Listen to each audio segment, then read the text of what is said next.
Yop les gars, aujourd'hui on se retrouve pour une nouvelle vidéo. Donc aujourd'hui je vais vous montrer comment vidanger une boîte de vitesse manuelle. Donc ça peut résoudre certains soucis comme des vitesses difficiles à passer par exemple. Donc moi pour le moment c'est pas le cas, moi c'est juste par entretien périodique. Donc il faut savoir que si je ne dis pas de bêtises, BMW ne préconise pas de remplacement de l'huile de boîte. L'huile de boîte est censée durer la vie de la voiture. Il faut savoir que donc là on est sur un BMW 530D E39, donc avec des moteurs réputés très fiables. Donc c'est des moteurs qui peuvent atteindre 1 million de kilomètres sans problème s'ils sont entretenus. Bon là on en est loin, on est qu'à 300 000 entre guillemets, ce qui est déjà pas mal. Et moi je vais réaliser une vidange de l'huile de boîte par simple précaution.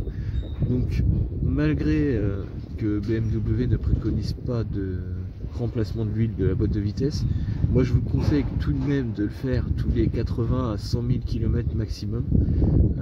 Franchement ça coûte pas grand chose en huile, en temps non plus, vous allez voir en un quart d'heure c'est réglé. Et ça peut permettre d'allonger la durée de vie de votre boîte et d'avoir une boîte qui reste confortable à l'utilisation. Donc pour ce faire, comme je vous l'ai dit précédemment, rien de très compliqué. Donc je vais essayer de prendre comme ça, voilà. Donc là vous avez ici le bouchon de remplissage et ici le bouchon de vidange. Donc comme pour la vidange du pont, si vous avez vu ma précédente vidéo, si vous ne l'avez pas vu, je vous mets la croche en haut à droite de votre écran. Toujours commencer par le bouchon de remplissage. Pourquoi? Parce que si votre bouchon de remplissage est grippé ou foiré et que vous n'arrivez pas à le sortir et que vous avez retiré votre bouchon de vidange, vous serez dans l'incapacité de remplir la boîte. Et là, ça devient très compliqué. Donc, toujours quand vous faites une boîte de vidange ou de boîte de vitesse ou de pont, pardon, toujours commencer par le bouchon de remplissage. Donc là, c'est des écrous 17. Donc, on va attaquer ça. Donc voilà, donc là on est côté passager. Donc voilà, j'ai essayé avec un cliquet mais l'accès est pas facile, donc j'ai essayé avec une clé plate, on va voir si ça va. Oui, ça vient.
Maintenant on va s'attaquer à celui de remplissage. Pour rappel, on est bien à droite de la voiture. Donc voilà, donc là on va enlever le bouchon de vidange. Toujours 17.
Là, je vais placer mon bac de vidange.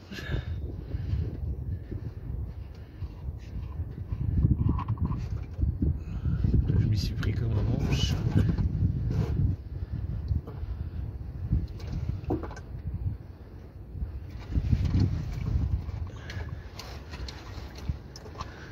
Là on voit que c'est... Donc enlevez votre bouchon de remplissage, ça aidera la boîte à se vider. Là on peut voir que l'huile est quand même un petit peu noire. Je vais laisser la boîte se vider et je vous reprends après. Voilà, donc on se retrouve une fois que la boîte s'est entièrement vidangée. On va nettoyer. On va remettre le bouchon de vidange.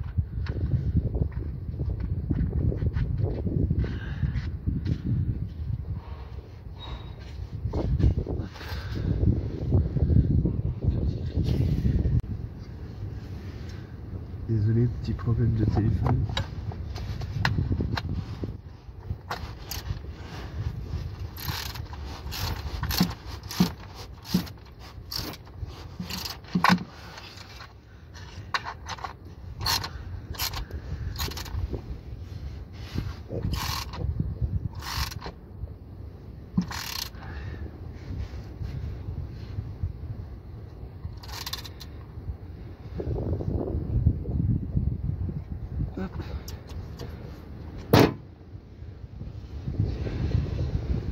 C'est serré. Maintenant on va remplir avec l'huile. Donc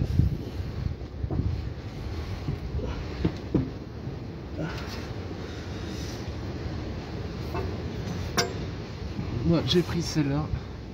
Donc honnêtement je connais pas du tout la marque. Mais il y avait que ça de dispo dans cette viscosité là sur le site. Donc on va remplir à l'aide d'une seringue, comme pour le pont. Ça fonctionne exactement de la même manière.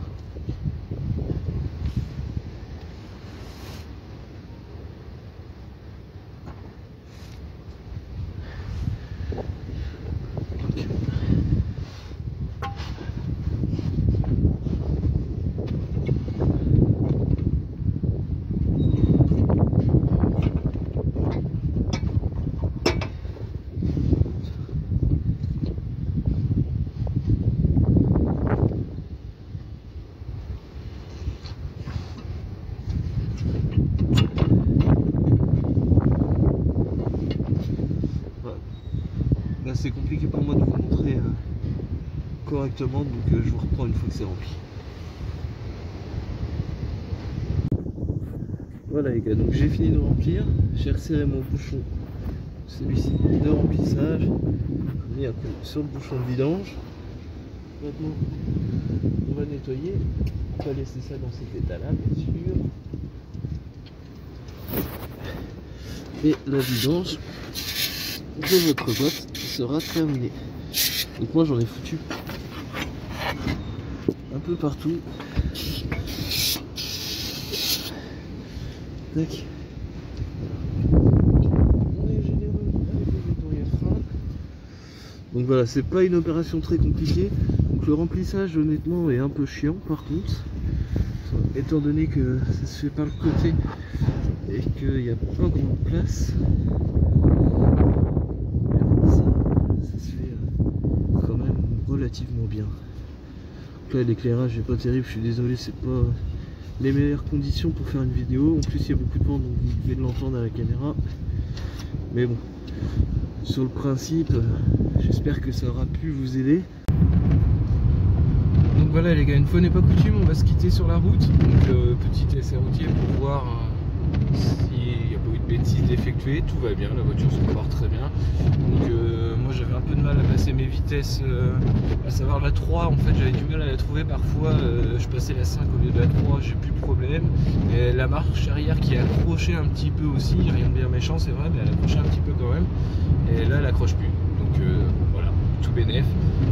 Si vous avez aimé la vidéo, n'hésitez pas à liker, vous abonner s'il vous plaît, ça m'aiderait, ça me ferait plaisir. Allez les gars, merci, à plus tard.